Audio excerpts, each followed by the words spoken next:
Hair transplantation versus wigs. Hair transplant results అనేవి న్యాచురల్‌గా ఉంటాయి అండ్ లాంగ్ లాస్టింగ్ పర్మనెంట్‌గా ఉంటాయి. ఎందుకు అంటే అది మీ హెయిరే తీసుకొని ట్రాన్స్‌ప్లాంట్ చేస్తాం కాబట్టి. But it is heavily dependent on donor area.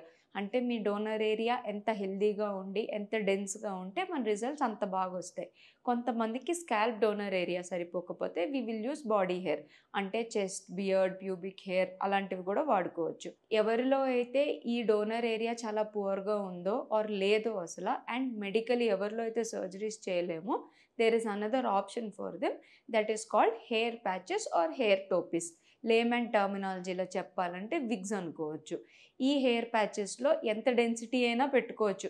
Hair చాలా థిక్‌గా ఉంటది. ఏ కలర్‌లోనైనా చూజ్ చేసుకోవచ్చు.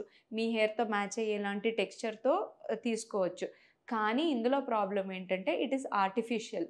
దాంట్లో కింద గమ్ గానీ, క్లిప్స్ గానీ, వెల్క్రో గానీ పెడతారు.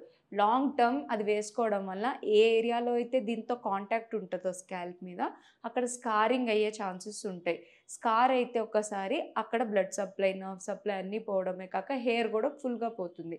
స్మూత్ అయిపోతుంది అక్కడ స్కిన్. ఫ్యూచర్‌లో అలాంటి స్కార్ టిష్యూ మీద కూడా ట్రాన్స్‌ప్లాంట్ చేయడం కష్టమవ్వచ్చు.